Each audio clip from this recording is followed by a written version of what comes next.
Hoy, en el nuevo capítulo de Leyes Pop, hablaremos de las historias romantizadas de tres mujeres que dieron mucho de qué hablar con su belleza, encanto, comportamientos e inocencia, las cuales han logrado traspasar continentes. Así que sin más, acompáñenos en este nuevo episodio. ¡Comenzamos!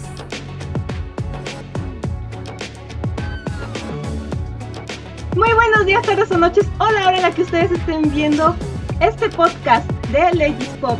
Les habla Nayemil y espero que se encuentren de maravilla.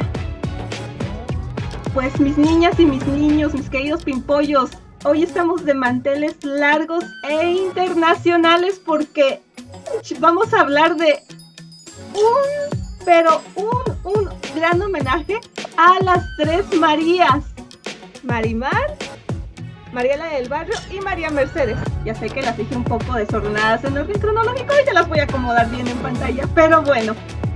En esta ocasión vamos a tener de invitadas a, en primer lugar, la madrina precisamente de esta sección, quien es la doctora Marilyn Yanela Vega, quien, como ya la habíamos presentado en el capítulo de Sailor Moon, es una abogada graduada de la Universidad de Buenos Aires, ubicada en Argentina, profesora de la Comisión Derecho 64, amante de la buena música y en general de las bellas artes. Asimismo, ella se define como una gamer y otaku de corazón. Pero hoy además tenemos una visita desde Colombia. Y miren, agárrense bien, porque para que vean qué invitadas tenemos en este programa. Ella es psicóloga por la Universidad de Nariño. Además, es abogada por la institución universitaria Centro de Estudios Superiores CESMAC y docente, cuya formación académica, humana y laboral se ha enfocado al desarrollo y la implementación de propuestas útiles en el campo de la educación, investigación e intervención clínica individual y grupal.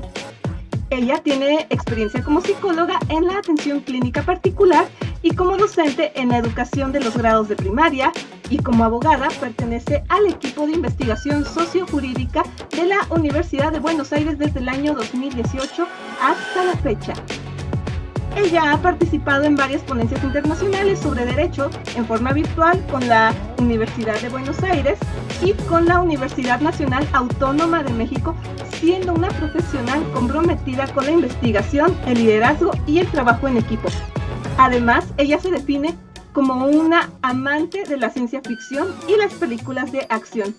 Así que en esta ocasión permítanme presentarles a la doctora Elizabeth Martínez López y, como ya habíamos mencionado, también a la doctora Marilyn Yanela Vega. Un fuerte aplauso, por favor. Bueno, mis hermosas abogadas y además psicólogas, ¿cómo han estado? Te cedo primeramente la palabra a ti, Yanela. Estoy encantada de venir otra vez a Legis Pop. Es un espacio de alto demanda cognitiva, pero de la buena. O sea, si vamos a pensar cosas de derecho, no nos quedemos con el expediente, solo llevémoslo a otros ámbitos. Y bueno, viste cómo es esto de la pandemia, expandió horizontes, y así nos conocimos con la doctora Elizabeth Martínez. Ay, qué hermoso. Qué hermoso que se den este tipo de charlas que no solamente nos permiten conectar, vamos, a un nivel pues más virtual, sino ahora a un nivel más internacional, porque, o sea, tenemos a Argentina, Colombia, México, o sea, está genial esto. Y bueno, Eli, ¿tú cómo has estado?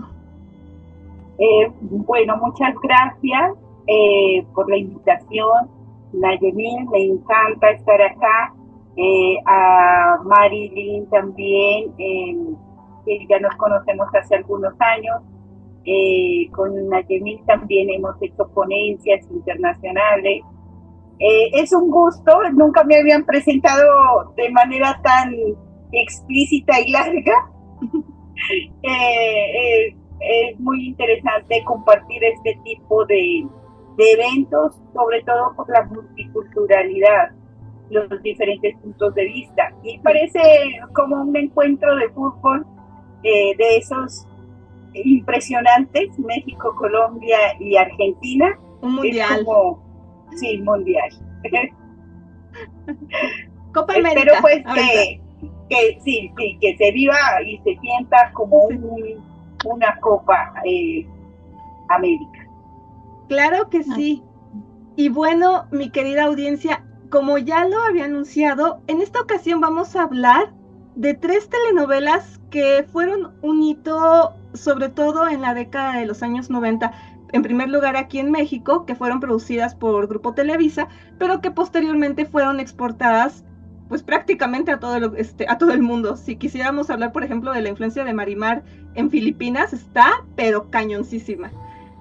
Pero bueno, el tema fundamental en esta ocasión propuesto por las doctoras Elizabeth y la doctora Yanela es el de la romantización por parte de los medios de comunicación de la violencia en las relaciones de pareja. Pero en esta ocasión, para abrir paso, me gustaría preguntarles a ambas, en su calidad de psicóloga, en primer lugar a ti, Elizabeth, y después a ti, Yanela, ¿cómo definirían ustedes la violencia de género?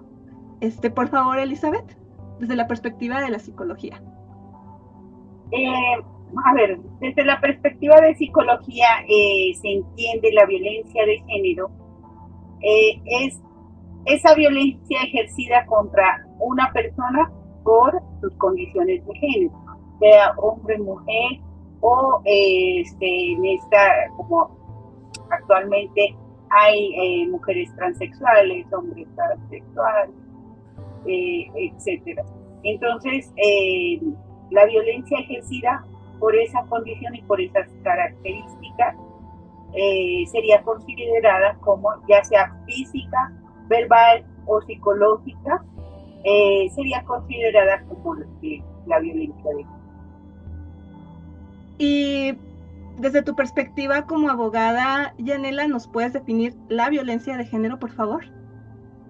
Nosotros en Argentina entendemos que hay violencia de género cuando una pareja, sea en calidad de varón o se perciba como varón, ejerza violencia física, psicológica, económica, emocional sobre su pareja femenina, porque lo visualizamos desde la disparidad de fuerza también. Entonces es como que en una pelea, sea un hombre trans o una mujer trans, es normal que tenga mucho más fuerza física y que se aproveche de su condición para poder lograr ganar esa pelea con una mujer. Por eso es como que nosotros incluimos la comunidad LGTBIQ+, cuando decimos se perciba como hombre, porque puede ser una mujer transicionando a ser un varón, ¿sí? Asimismo, la víctima puede ser una mujer cis o biológica o una mujer trans un hombre que está transicionando a ser mujer, ¿sí? La cobertura es general desde la Argentina. Y miren, es muy interesante que en ambas perspectivas se mezclen obviamente factores de carácter social. Pero me llama mucho la atención el hecho de que también se vean inmiscuidos otra clase de procesos, en este caso, pues de carácter cultural, por eso el tema de las Marías en esta ocasión. Obviamente el carácter psicológico y el carácter biológico, por evidentes razones. Estamos hablando de una cuestión de disparidad partiendo desde la base biológica.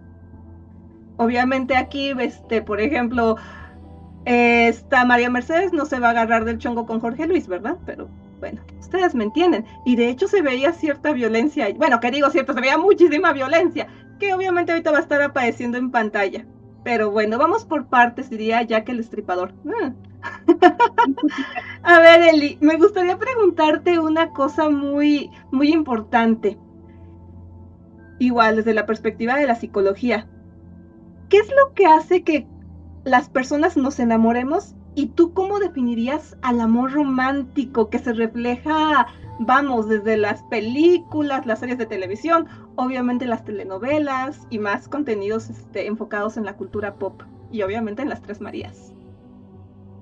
Bueno, si nos vamos y nos vamos a dirigir a todo lo que es arte.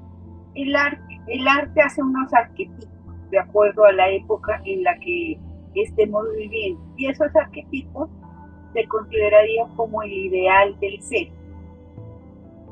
Entonces nos ponen ciertos modelos como Disney de la princesa en peligro, del príncipe que va a rescatar, y entonces esos modelos se van, como se miran tanto desde muy pequeños, se va creando un imaginario en la persona y esta persona busca ese ideal. Entonces pone un ideal que fue creado para la literatura, pero esa impronta se graba en la mente de todas las personas y buscamos eso, esa imagen, ese príncipe azul que llegue a rescatar. Hay que tener en cuenta que esta literatura, esta pintura, estos cuentos, novelas, es como el coco, ¿no? El coco, los cuentos del coco nos ayudan a tener miedo a las cosas, porque si no fácilmente nos estaríamos lanzando por un acantilado. Por un acantilado nos estaríamos quemando las manos porque no tendríamos miedo. Entonces los papás, los abuelitos nos cuentan los cuentos para aprender a tener miedo y aprender a tener ciertos comportamientos que nos ayuden a sobrevivir dentro de la humanidad. Esa es la trascendencia que tiene la literatura y las novelas, y entonces es montar ese imaginario que busque ese ideal. ¿Cuál es la falla que creo allí? Es cuando se mezclan estos tipos de situaciones, ¿no? Por ejemplo, en las Marías encontramos la violencia. En las Marías encontramos la violencia. Entonces estamos generando en el imaginario, en la psique de la persona, que eso es lo normal. ¿Sí? La normalidad es un constructo social. Eso lo vamos a ir construyendo paulatinamente de acuerdo a lo que nosotros vemos en nuestro entorno y a las costumbres que tenemos. ¿Listo? Entonces, es una realidad fluctuante. Antes lo que era normal, antes era normal que la mujer no trabajara, ahora la normalidad es que la mujer tenga esa libertad y esa independencia. Antes lo normal era que la mujer se case, ahora, y eso lo vamos viendo en la literatura, ¿no? Antes, y en los cuentos, antes era normal que la princesa fuera rescatada por el príncipe, y ahora miramos que no, que son las chicas las que se rescatan solas y se va cambiando esos modelos. Entonces es como generar esa forma y esos parámetros de conducta. Wow, y es que sí es muy interesante ver cómo a nivel, bueno, atendiendo claro al contexto histórico en cuestión de cada creación literaria, bueno, en general de cada creación artística, ¿no? Porque también hay que tener en consideración, como lo dije al principio, que la trilogía de las Marías fue producida desde el 89 hasta el 94, 95, si mi memoria no me falla. Obviamente hay un modelo de prácticamente 30 años de diferencia en el cual pues se han dado grandes cambios a nivel social que se reflejan obviamente en diversas cuestiones históricas, políticas, económicas, y todo eso va a quedar reflejado pues obviamente en el arte, porque de todas maneras el arte siempre va imitando a la vida misma, ¿no? Entonces te quiero preguntar, como todavía encauzando más el tema, a ti, Yane, ¿cómo se reflejan justamente los mitos del amor romántico en estas muchachas, en las tres Marías interpretadas por nuestra querida Thalía? Bueno, yo voy a decir que soy culposa consumidora de Televisa. Bueno, más que nada porque Marimar, María la del Barrio y María Mercedes llegan en los 90 para acá, o sea, 92, 94 y 96 llegan. O sea, son muy amadas, se sigue pasando en el cable, María la del Barrio, 2x3 la veo a Soraya Montenegro. Y a lo que voy es que, a ver, desde lo publicitario hasta las novelas, nos marcan siempre que las mujeres de ese momento eran las Cenicientas o Cinderella, si la querés pensar, porque las tres Marías surgen de la pobreza. Fíjate que Marimar está en la costa de San Martín, creo que es, donde vive en un jacalito con sus abuelos, que es hija ilegítima de un millonario. María Mercedes tiene a cargo su familia, es talentosa porque ella canta, se ve que es una mujer, pero que es atravesada por el amor y esclavizada por ese amor. Y por último tenemos a María, la del barrio, que también justamente era pepenadora, que es lo que le grita Soraya desde el principio al fin, que no puede creer que una mujer tan refinada como Soraya sea cambiada por ella. Entonces, tenemos siempre una presente de mujeres cinderelas, cenicientas, y que se casan con el patrón de la casa, que son refinadas, pero asimismo es como que lo que hacía que las Marías sean atractivas es el placer culposo de verlas en las cachetadas que se le pega y en las peleas, o sea, uno siente la gracia. ¿Entendés? Entonces es como que, bueno, hoy lo vemos muy descontextualizado eso en la realidad que vivimos, pero bueno, antes se creía que todo se solucionaba a los golpes, muy pocas cosas terminaban en derecho. Entonces hoy con el traspaso uno lo ve como algo tragicómico, a lo mismo que si vieras otras series que también emite Televisa, te matas de risa, o sea que no puede ser. Por ejemplo, no sé, saliéndonos un poco del eje, el Chavo del Ocho también tiene golpes. Entonces es como que siempre es como que se romantiza o se trataba de envolver dentro de la cuestión de la risa y de la broma el tema de la violencia. Bueno, y eso culturalmente se va trasladando gracias a la tecnología y a los nuevos saberes. Sabemos que no está dentro de los cánones específicos el que uno sea violento con el otro, transgrediendo uno de los principios generales del derecho del no dañar a otro. Entonces, hoy estamos como mucho más actualizados y más civilizados sería la palabra. Estamos mucho más civilizados. Y es que aquí hay una constante que hay que tener en consideración. Esto se prestaría hasta para temas de discusión filosófica y jurídica, como lo es la naturaleza del propio ser humano. Si el ser humano es violento o no por naturaleza, si el ser humano es bueno o es malo por naturaleza, ya podríamos hablar de Hobbes, de Locke, y nos estaríamos aquí incluso horas y horas hablando de eso y van a decir, ¿y en dónde ¿Y qué tiene que ver Locke con María la del barrio, no? Pues pareciera que no, pero sí tiene mucho más, ¿no? Que ver de lo que parece así como a simple vista, ¿no? Pero bueno, retomando el punto de la violencia, uno de los productos justamente de la violencia es el daño que ocasiona, lo que conlleva al sufrimiento. Y es aquí cuando te quiero preguntar a ti, Elizabeth, ¿por qué se asocia el amor de pareja al sufrimiento? El famoso, quien bien te quiere te hará sufrir.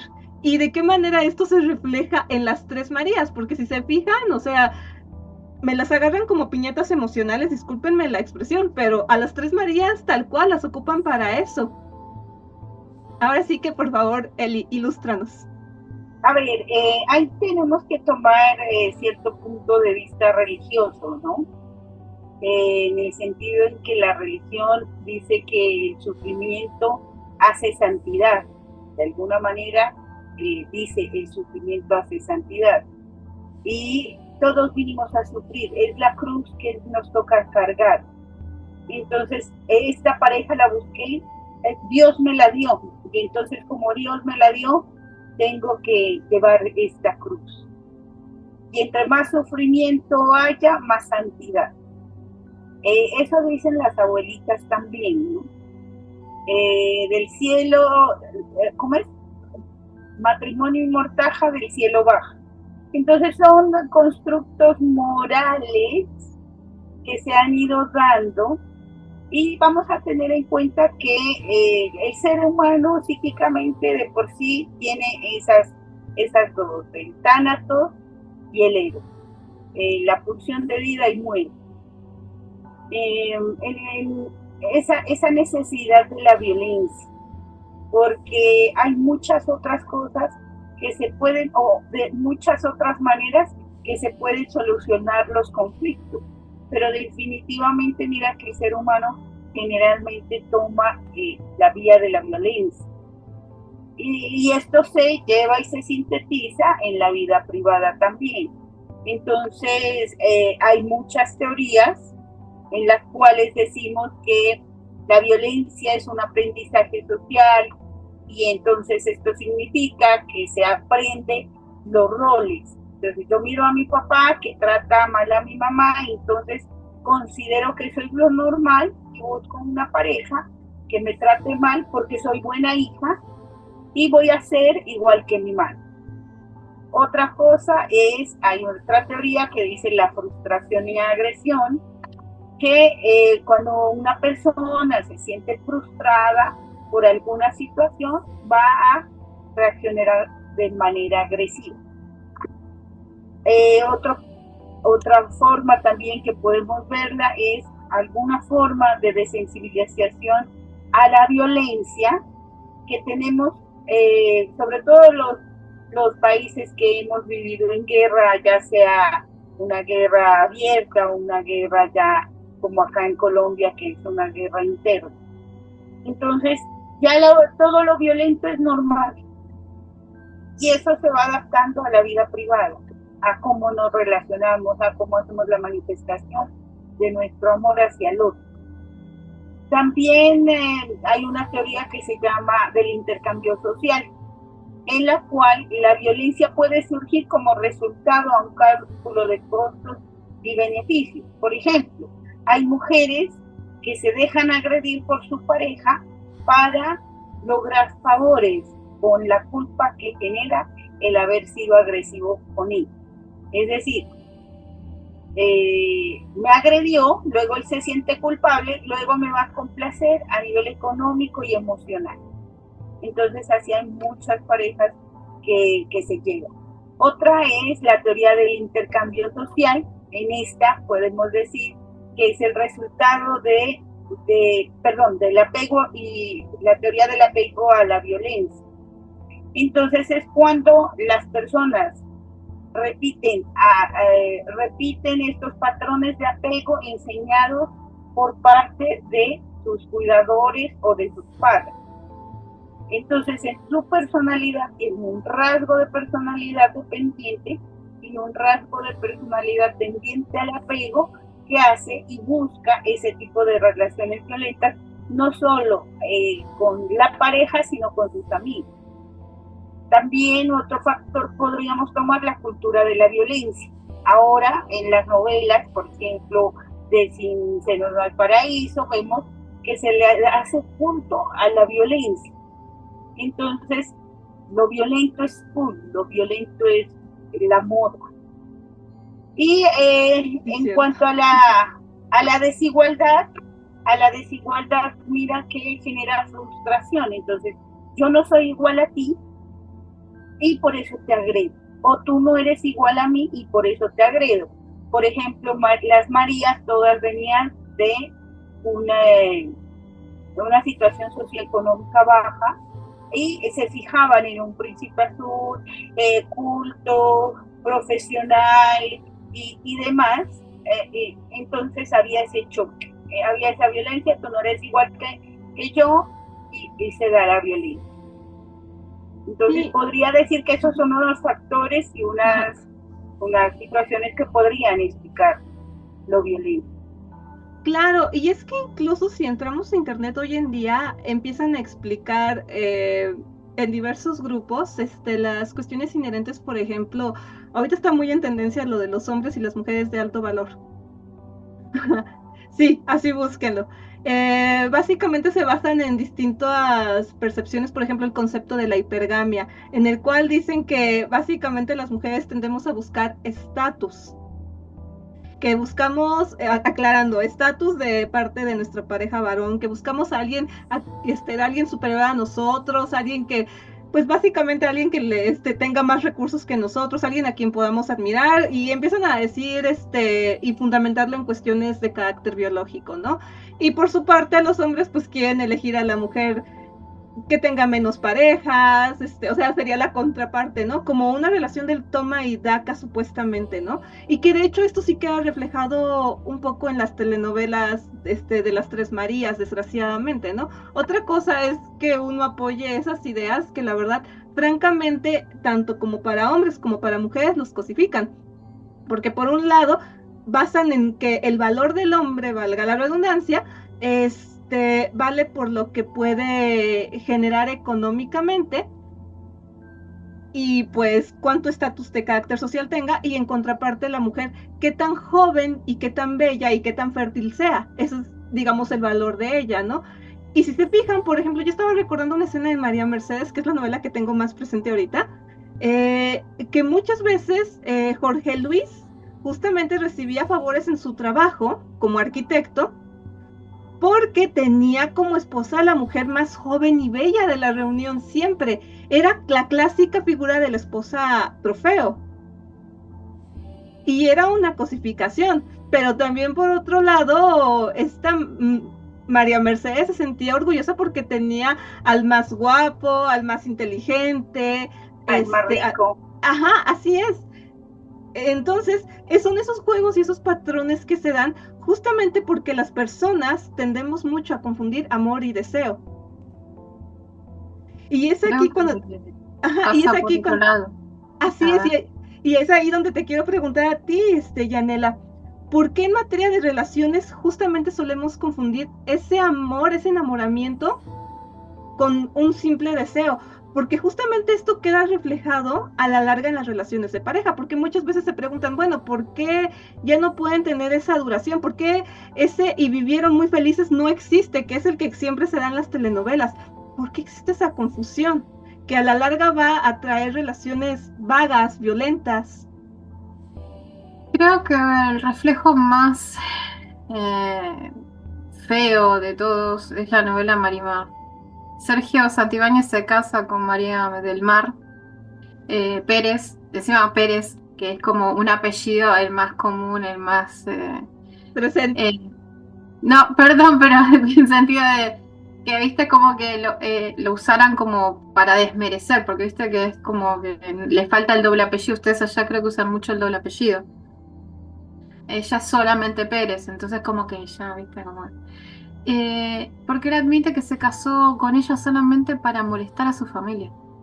Ni siquiera le gustaba ni le llamaba la atención, sino hasta que se transforma en Bella Aldama, ahí recién es como que la puede visualizar a ella como mujer. Pero yo sinceramente no lo hubiera elegido a Sergio Santibáñez como mi final. Creo que me hubiera quedado con Fernando Colunga, que era el ingeniero, que ya la conoció a ella ya transformada en dueña en rica de una hacienda y no de alguien que te usa con un objeto. Lo mismo pasa con Luis Fernando, se casa principalmente con María, que se enamora por esa cuestión de que era la diferencia. Yo creo que eh, el amor puede existir diferencias de muchos tipos. ¿En qué sentido? De que por ahí pueden incluso no pertenecer al mismo grupo social y también pueden no compartir una misma carrera las personas, sino que tienen que por ahí encontrar un punto intermedio de donde se sientan cómodos para estar. Porque yo creo que si estuviéramos siempre rodeados de las mismas personas, viviríamos aburridos. Creo que Alejandro Jodorowsky dice, amar es un acto de fe. exactamente. Y se ama, es nada que poner, nada que quitar. Si tú quieres quitarle o ponerle algo, no lo amas. Si tú te preguntas a ti mismo, ¿será que él es el hombre o la mujer para mí? Es que no lo es, porque el amor es un acto de fe.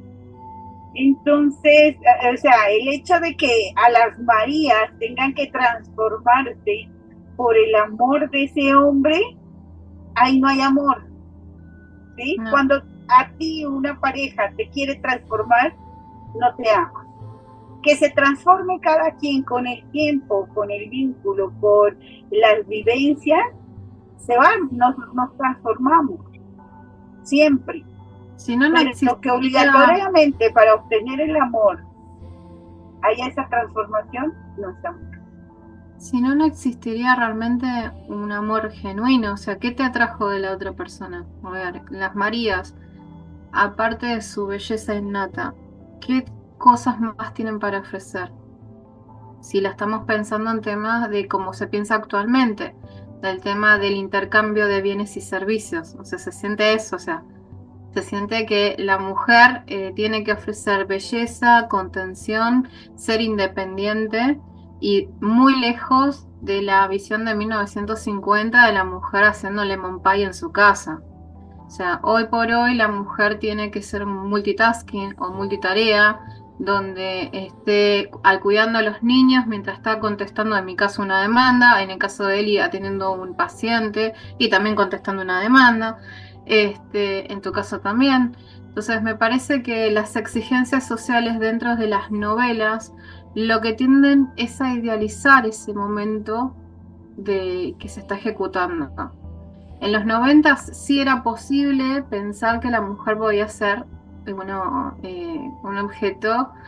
También incluso hay mujeres que aceptan ser objeto o trofeo, eso lo tenemos que admitir.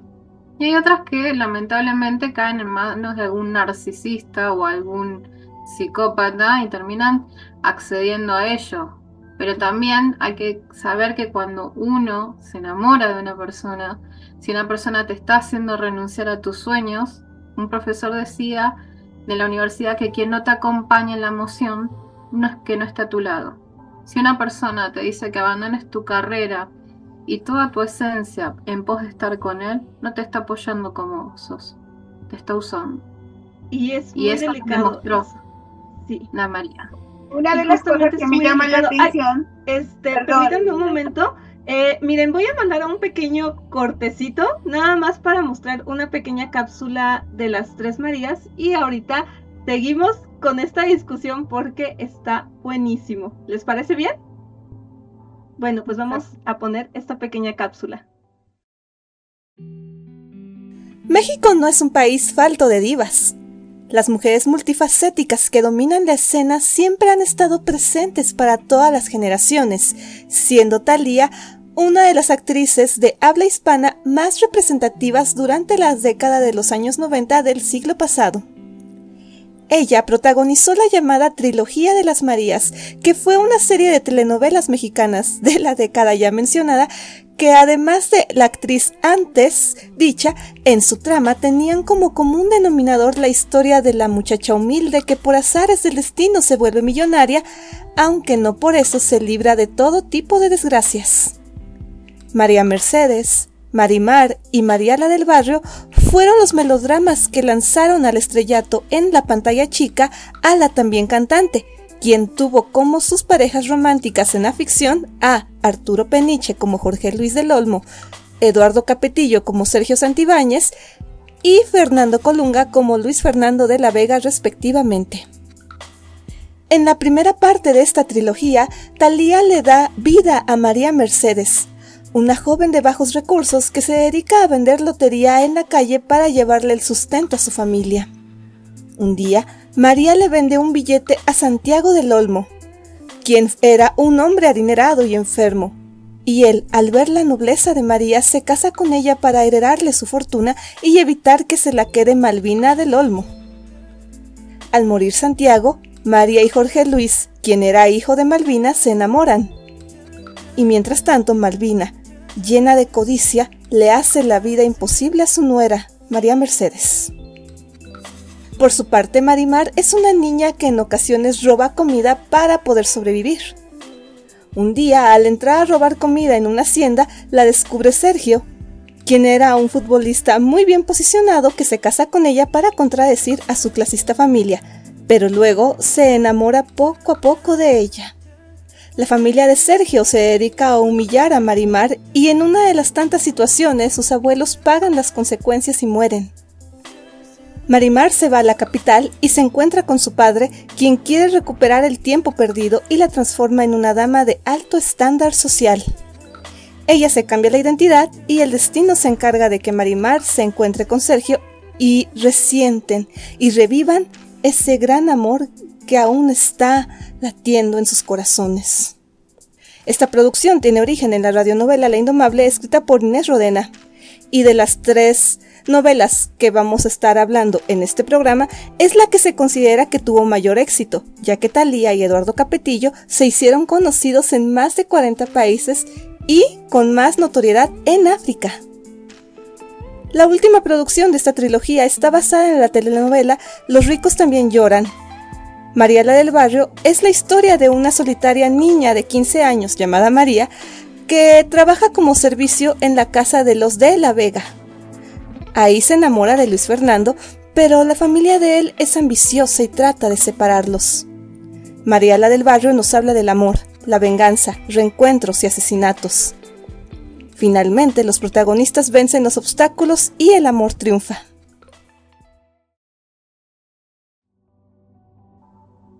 Pues regresando al tema que nos ocupa, vamos a seguir hablando de la trilogía de las 3 Marías. Así que estábamos en la cuestión del amor y el deseo, de qué manera a veces se confunden estos conceptos, qué consecuencias tiene esto en la sociedad, cómo se ha visto reflejado esto con María Mercedes, con María del Mar y con María la del Barrio, cómo han tratado sus respectivos protagonistas a estas 3 Marías. Y es aquí cuando vamos a llegar al tema fundamental de esta velada, que es la romantización de la violencia que se da dentro de los medios de comunicación. Yanela, ¿tú cómo la percibes? Primero en un ámbito así muy general y después así como en estas 3 Marías. Bueno, la romantización de violencia son decisiones muchas veces de las compañías, por ejemplo en este caso de Televisa, que quería darnos un modelo de mujer. Entonces el tema de que una mujer lo sufre y lo padece todo y la entrega por absoluta por su hombre, corresponde a incluso defenderlo de otras féminas. Entonces a veces lo que prohíben tanto genera deseo, ¿no? Tal vez en algún aspecto. Entonces siempre las Marías defienden a sus varones a través de los golpes. Fíjate, Marimar es la primera que en una fiesta está Santibáñez, Sergio, y primero la ridiculizaron vistiéndola, que fue su madrastra, que fue muy mala. O sea, tenemos una madrastra muy fuerte, que es la contraposición de Marimar. Creo que Marimar tenemos que hablarlo, que es una mujer de 16 años, que es muy joven. Grooming a todo lo que da. Que se casa porque los abuelitos se lo firman. Es una chica que no está alfabetizada. Y también el tema de justamente ser adolescente, casi pisando los primeros vestigios de su espacio como mujer, hace que el amor lo sienta como muy posesivo. Entonces ahí tenemos una mujer que incluso se desplaza de sí misma para complacer a un varón. En eso Televisa es como que nos muestra, y también nos muestra que el odio al varón te da progreso, porque ella, a partir de su odio a ese varón, es que decide, con la ayuda de su padre, encubiertamente, que no sabía que era su padre, ninguno de los dos, empieza a progresar y empieza con el tema de estudiar y trabajar y convertirse en todo lo que Sergio hubiera querido que ella sea. Tanto que se cambia el nombre. Entonces, a un nombre que él le dio, que le dijo Bella una vez, entonces por eso se cambia ese nombre. María también es María la del Barrio, también es una mujer que nos presenta, que también seguimos con el tema de la temática de la Cenicienta, es pepenadora, pero son los millonarios las que los transforman y se convierten en esa mujer refinada, aunque Soraya siempre le dice, te rascan un poquito y sacan el cobre, o sea, la conoce, que sabe que Soraya aflora toda esa violencia. Y es más, la pelea por el macho, por el hombre, para defenderlo, muchas veces es resultado de los medios de comunicación, de endiosar y darle otros atributos que los varones no tienen, diferente de nosotras. Nosotras podemos trabajar, conseguir ser exitosa, pero siempre es como que nos falta el falo. Creo que un psicólogo dijo que a nosotras las mujeres siempre nos falta el falo. ¿O me equivoco, Beli?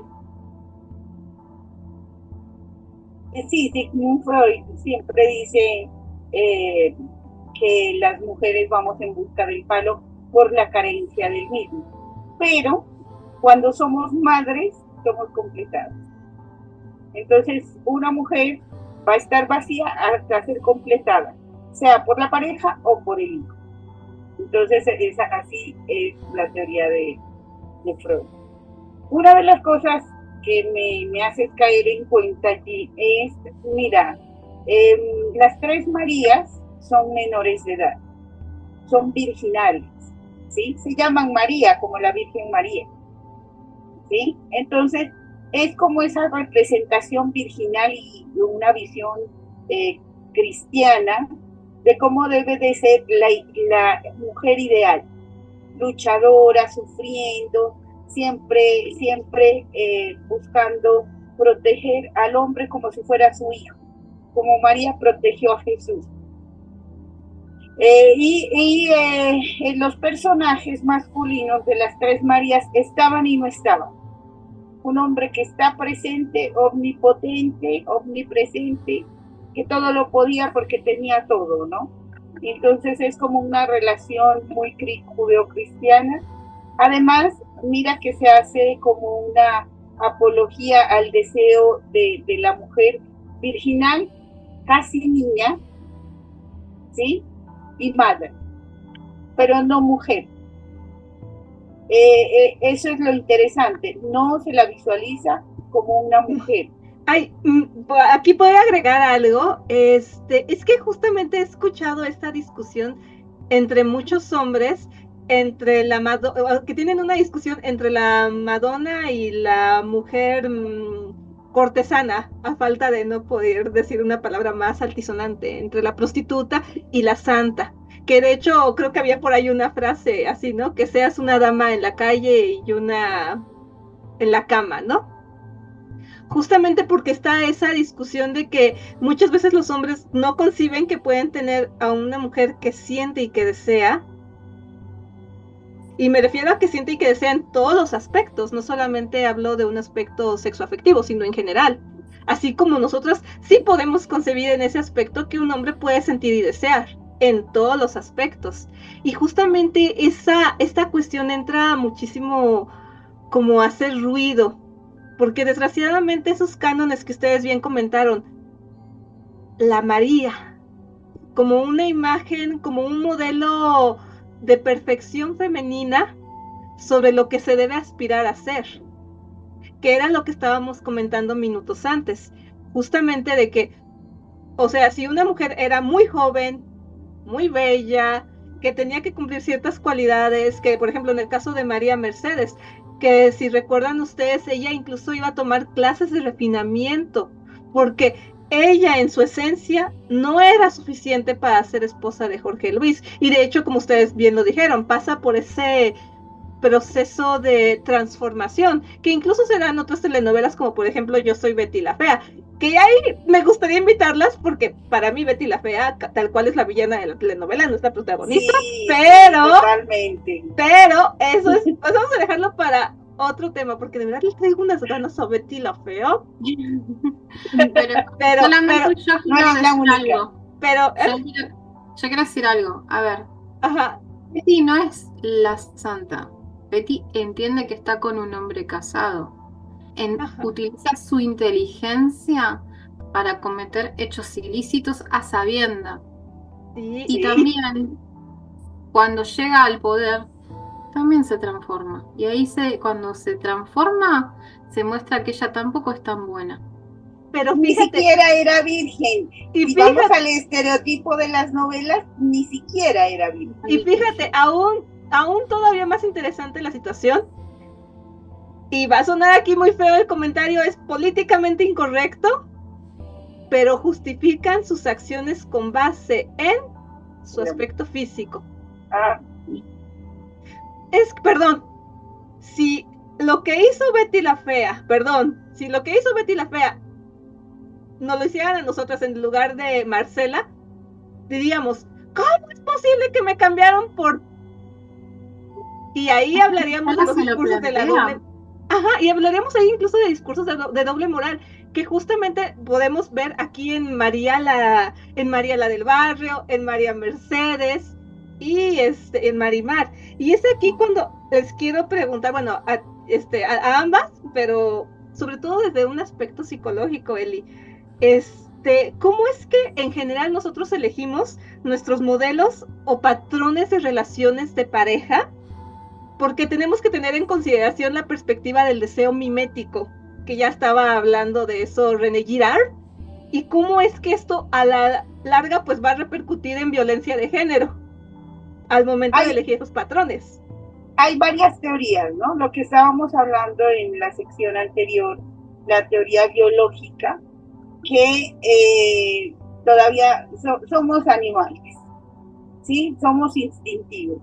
Entonces los hombres van a elegir instintivamente por el olor, las mujeres también, por el olor y por ciertas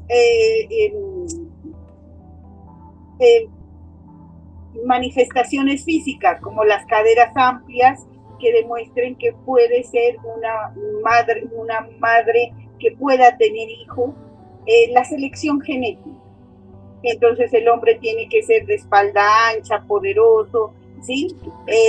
También proveedor, porque el hombre instintivamente tiene que saber proveer, poder proveer, porque ¿qué? La mujer va a estar en el estado de maternidad y cuidando a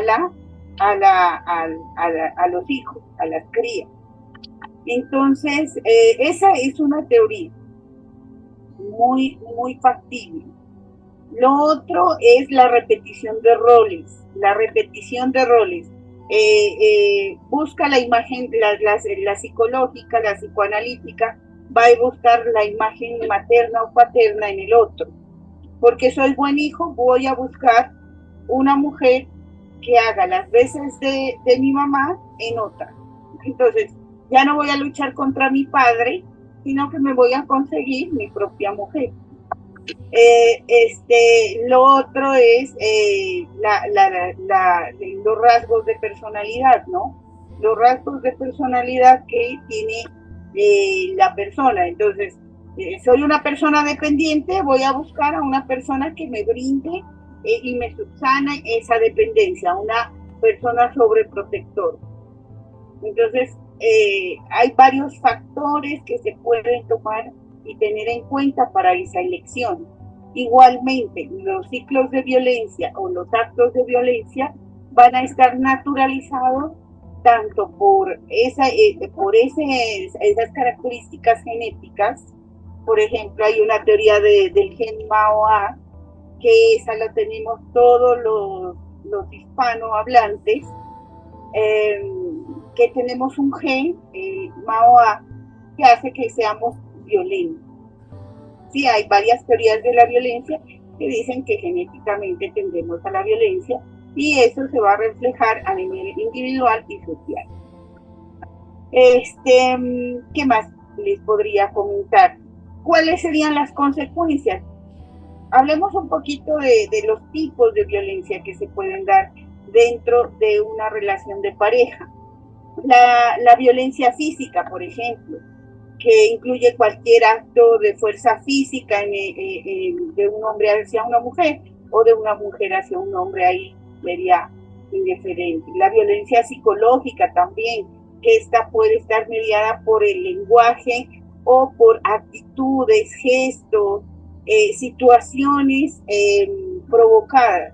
La violencia sexual, de diferentes maneras, ya sea por el que el acto sea violento en sí o porque sea forzada la persona. Pero hay que diferenciarlo de a las personas que les gusta el sadismo o el masoquismo, que esa ya es una opción y existen unos códigos en los cuales las personas aceptan o no porque les causa placer. Entonces estas estarían excluidas porque es una opción sexual. Entonces, De ahí, de todas estas características físicas, genéticas, sociales, psicológicas, se pueden generar ciertas consecuencias. A nivel, por ejemplo, puede ser un feminicidio o un homicidio,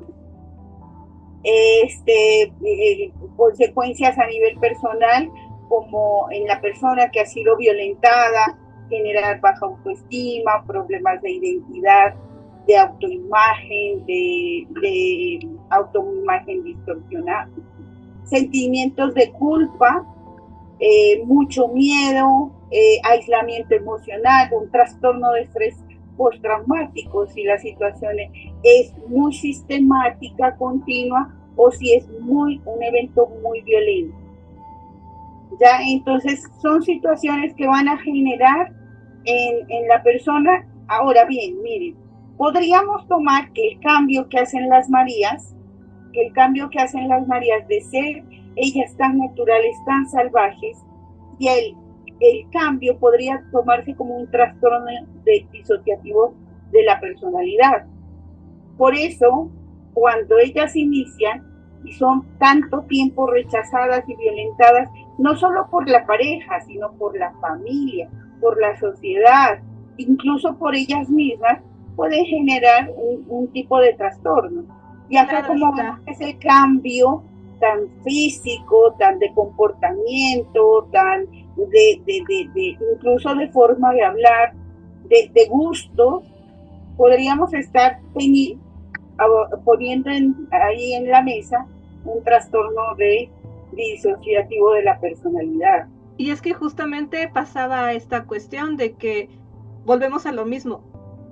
Todas las Marías, en afán de amoldarse, ajustarse a las circunstancias en las que estaban, para comenzar con sus propias parejas, con los propios protagonistas, ya hacían el cambio de look, cambiaban su personalidad, aunque en el fondo, y así lo describían con esas palabras en las telenovelas, ¿no? Que aunque en el fondo tuvieran todavía esa corrientez, o que en el fondo aún fueran marginales, aclarando en términos de las telenovelas, pero aquí... Perdóname, lo gracioso es que Thalía hizo exactamente lo que las Marías. Llega y se fija en Tommy Mottola y hace, precisamente lleva a la vida real la consecuencia de lo mismo. Pero aquí hay una cosa interesante. Ella era famosa, pero le dicen exactamente, en una entrevista, le dicen que ella era una corrientota, y fue Raúl Velasco dijo eso en una entrevista, para ser precisa. ¿Comparada con quién? Pregunta. Porque el tema es que siempre están siendo comparadas las mujeres. Claro, y es que... anterior, con Mariah Carey.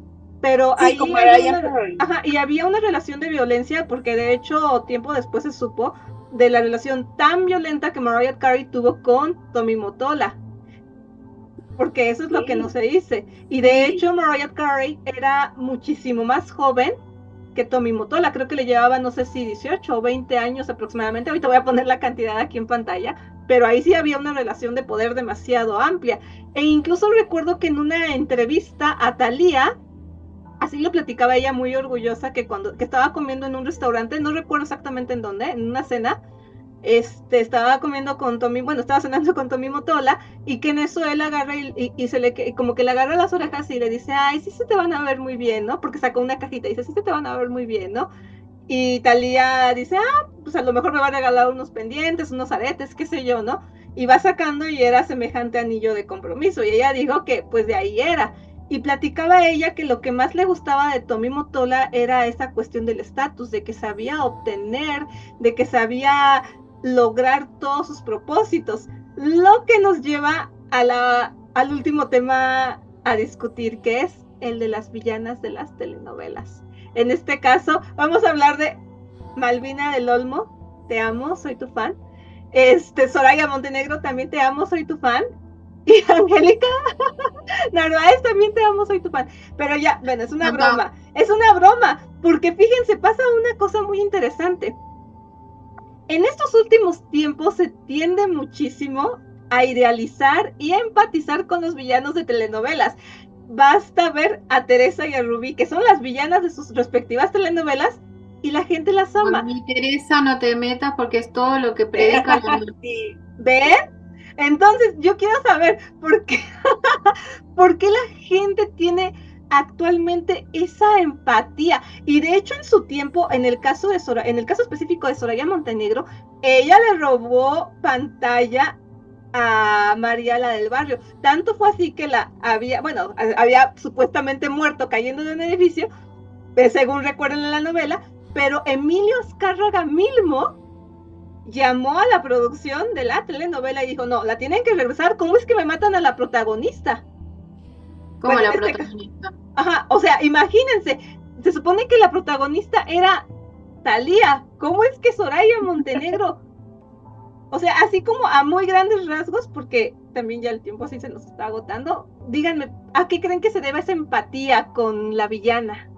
Bueno, yo voy a decir que mi favorita muy lejos es Soraya. Ajá. Empatizo con ella porque no me voy a dejar ganar por una pepenadora mugrosa.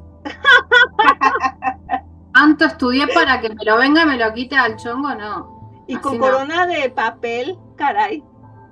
no, justamente, no. Creo que Soraya es, a ver, Soraya es todo lo que está mal y todo lo que está bien.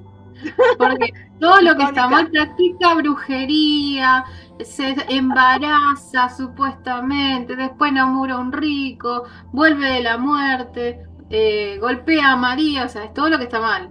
Al mismo tiempo la vemos que es, primeramente, Itatí, no me acuerdo cómo se Y llama Tati bien Cantoral. el nombre de ella, es una mujer primero de una complexura menudita, creo que si mide 1,40 y pico, 50 es La mucho, Chapulita. Ajá. es muy chiquitita. Y vos decís tanta ira contenida cuando la agarra la nana de los pelos y la lleva, y yo me quedaba como diciendo, ojalá yo tuviera o sea, o la tomás como fuerza o como locura, pero por la manera que ella se determina que ella va a ser de la Vega y punto. Le guste a Luis Fernando, no le guste, ella va a ser una de la Vega. Entonces, uno empatiza justamente porque la ves primeramente que es fuerte. Y otra cosa que tal vez aprendimos, no sé si vieron la última de Netflix, Bebé Reno, el tema de esto de la mujer cuando se obsesiona y lo peligrosa que podemos llegar a ser siendo obsesivas. Creo que Soraya nos permite explorar esa locura que sabemos que no podríamos llevarlo a la realidad, aunque he visto casos de mujeres que lo han llevado a la realidad y que han acosado a supuestamente amores platónicos de su pareja, o sea, no dándose por ahí el respeto y el lugar que uno merece. Entonces, volviendo sobre Soraya, creo que Soraya me permitió a mí de chica darme cuenta de también de lo que no quería hacer como mujer, o sea, ser esa mujer posesiva, tóxica, el tema de desarmarme de llanto y a los 5 minutos abrazarlo y estar estando riéndome detrás de él, o sea, es como que te permite explorar toda esa faceta oscura de una mujer. Y otra que creo que voy a hablar un poquitito porque no sé si Eli la va a hablar. Creo que otra es Angélica, que es una mujer que yo creo que eh, hablaba mucho del tabú de que ella se veía como enamorado de su hijastro. Y creo que también nos demostraba que era mala por eso. Y por eso le hacía mal a Marimar. Bueno, Wow.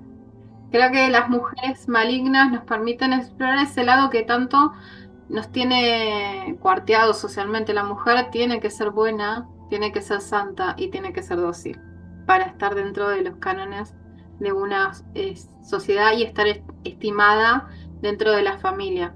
Una mujer no puede ser mala. Y creo que no hay mejor malo que una mujer. Y bueno, Eli, en 2 minutos, ¿por qué razón crees que las villanas peguen tanto, pero tanto, tanto?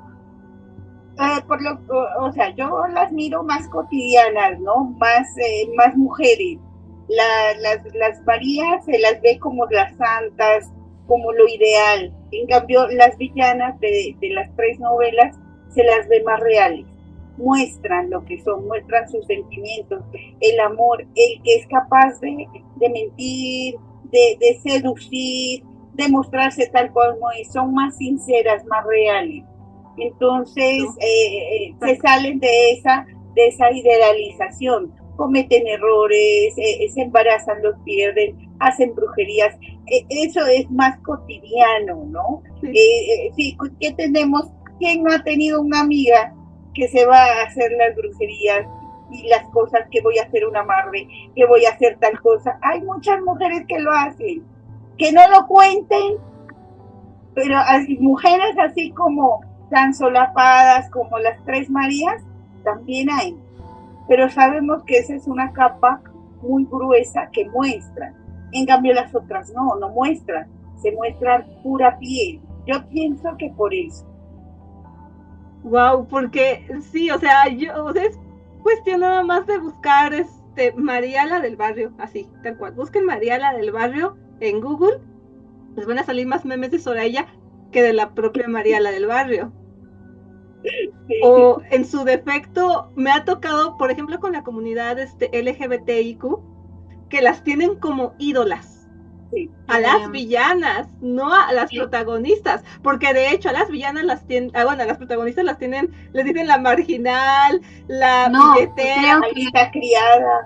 Soraya Montenegro rompió una barrera, porque por ejemplo, en Estados Unidos no dicen llora como español, o llora en español. Creo que claro, que cuando se muestra toda llorando, ella es manipulación absoluta, no tiene vergüenza, no tiene tabú, ella va a hacer todo, o sea, y tal vez a nosotras, que eso es también el tema de contener a la mujer, de contenerla, en sentido de que no somos deseo absoluto, sino tenemos que tener solamente el deseo para nuestro marido, porque si no somos mal vistas. Soraya no, Soraya va, le gusta va, le gusta el otro y pasa su historia. A la Ariana Grande.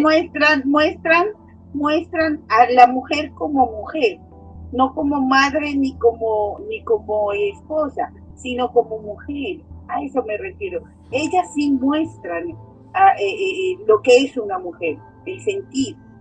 Que a veces lo exageran mucho, sí, pero sí muestran y hacen ver el sentir, que tiene deseos, que comete errores, que es imperfecta.